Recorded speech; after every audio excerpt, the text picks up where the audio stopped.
Rien ne vaut la preuve par l'exemple. Hier, en Conseil des ministres, sur ma proposition, nous avons déclaré l'état d'urgence dans un certain nombre de territoires d'outre-mer, où la situation est, je vous le dis, dramatique. Ils sont rétifs à la vaccination. Le système sanitaire est en conséquence extrêmement impacté. Il y a vraiment une différence nette, visible, c'est la preuve par l'exemple, entre les populations qui se vaccinent et celles qui ne se vaccinent pas.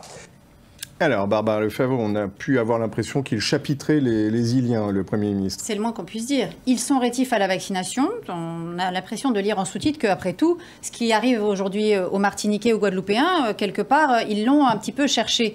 Mais il va peut-être falloir se poser deux questions. Premièrement, nous sommes en août, en août 2021. Oui. C'est parce que quand je pensais à M. Castex, je pensais au XXe siècle. Donc, nous sommes en août 2021. Il me semble que le Covid est une pandémie, est une épidémie que connaît la France depuis plus d'1 an et demi. Effectivement, les Antilles ont été un petit peu épargnées pendant les premières vagues. Alors pourquoi cette impréparation sanitaire? Parce que ça, c'est de la responsabilité de l'État, c'est la responsabilité des ARS. Or, les Antilles, il faudra quand même le rappeler peut-être, à la Martinique, c'est en temps normal 29 lits de réa, et à la Guadeloupe, c'est 33 lits de réa, je ne parle même pas de la Guyane, 13 lits de réa.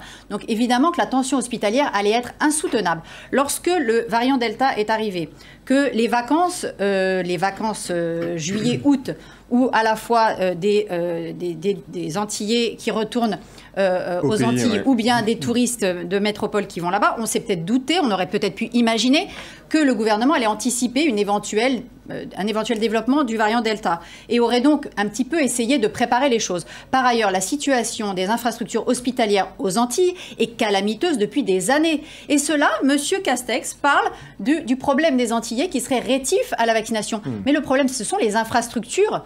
Et ça, c'est la responsabilité de l'État. Par ailleurs, la défiance aujourd'hui aux Antilles vis-à-vis de la vaccination, elle a des racines qui sont profondes et qui sont liées... On pourra en reparler. Le mouvement des Gilets jaunes a été important aux Antilles parce qu'il était aussi accolé au mouvement anti-chlordécone. Parce que la défiance, elle est aussi là. Quand pendant des années, vous avez été victime d'un scandale sanitaire comme le chlordécone, où vous avez la Martinique qui est le record du monde de cancer de la prostate quand même, peut-être que vous avez une population effectivement qui prend avec beaucoup de distance et avec beaucoup de scepticisme ce qui peut venir de la métropole et qui peut, comme l'a illustré très bien M. Castex, venir d'une parole d'en haut, assez... je trouve, méprisante vis-à-vis de nos compatriotes des Antilles. Donc là encore, il aurait mieux valu que l'État prépare cette flambée plutôt que de venir en accuser plus ou moins à mots couverts les Antillais. Effectivement, l'ARS s'est soudain posé des questions puisque depuis le 19 juillet jusqu'au 20 août, elle a lancé une grande enquête sur son site. D'ailleurs, le titre est en créole, pas les questions, mais quelques questions pour essayer de comprendre les freins à la vaccination. C'est-à-dire que l'ARS s'inquiète le 19 juillet de pourquoi aux Antilles il y a un frein à la vaccination.